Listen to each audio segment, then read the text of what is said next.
কিন্তু বাংলা ব্লকেডের কারণে রাজধানীর বিভিন্ন পয়েন্টে অবস্থান নেওয়ার কারণে সড়কে যান চলাচল বন্ধ, মানুষের অনেক ভোগান্তি হচ্ছে, যে কারণে যারা সড়কে চলাচল করছেন তারা বেছে নিচ্ছেন মেট্রো রেলকে। মতিঝিল রেল স্টেশন থেকে মেট্রো স্টেশন থেকে আমাদের সঙ্গে যুক্ত হয়েছেন দেলোয়ার দোলন। দোলন, কি অবস্থা? আমি যখন নিজেও অফিসে আসছিলাম তখন দেখছিলাম যে প্রচুর মানুষ শুধুমাত্র টিকিট কাটার জন্য তারা অপেক্ষা করছেন। এই যে মেট্রো রেলে বাড়তি চাপ, সেটা আসলে কিভাবে কর্তৃপক্ষ সামাল দিচ্ছে এবং সার্বিকভাবে মেট্রো রেল যাত্রায় কোনো ধরনের বাড়তি ভোগান্তি মানুষকে পোহাতে হচ্ছে কিনা?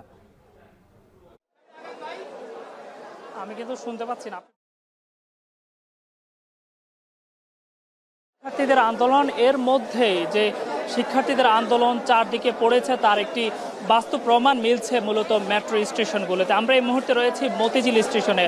আপনি নিশ্চয়ই আমার পেছনে এবং চারপাশে দেখতে পাচ্ছেন শিক্ষার্থীদের আন্দোলনের প্রভাব ঠিক কতটা পড়েছে। আমরা যদি দেখানোর চেষ্টা করি, মেট্রো স্টেশনে তিল ধরার ঠাঁই নেই এমন এক অবস্থার তৈরি হয়েছে, অর্থাৎ সড়কে মানুষ যেতে না পেরে একমাত্র ভরসার জায়গা তৈরি হয়েছে এই মেট্রো রেল। আর যার কারণে মেট্রো স্টেশনগুলোতে আমরা উপচে পড়া মানুষের ভিড় দেখেছি। যাত্রীদের ভিড়ের কারণে কখনো কখনো স্টেশনের বাহিরের অংশে আমরা দেখেছি যে নিরাপত্তা প্রহরী যারা রয়েছেন তারা বেগ পেতে হচ্ছে। বিশেষ করে যারা নিয়মিত এই অংশ থেকে যাতায়াত করেন, বিশেষ করে মতিঝিল এই স্টেশন থেকে যেহেতু মেট্রো রেল ছেড়ে যায়, যে কারণে এখানে যাত্রীদের চাপ রয়েছে।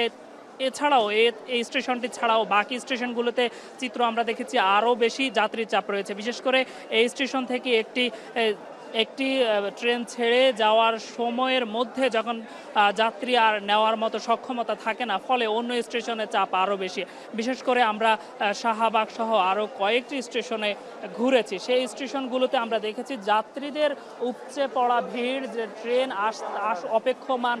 অপেক্ষমান যাত্রীদের যে লাইন, সেটি মূল প্ল্যাটফর্ম থেকে শুরু করে একদম রাস্তা পর্যন্ত আমরা দেখেছি। আর এখানে এসে আমরা যেমনটা দেখেছি, মূলত যাদের এমআরটি পাস রয়েছে তারা সহসায় প্রবেশ করতে পারলেও যারা নিয়মিত যাত্রী নয় তাদেরকে কিন্তু এমন দীর্ঘ লাইন ধরেই টিকিট কাটতে হচ্ছে। এই ছিল মতিঝিল স্টেশন থেকে আমার কাছে সবশেষ।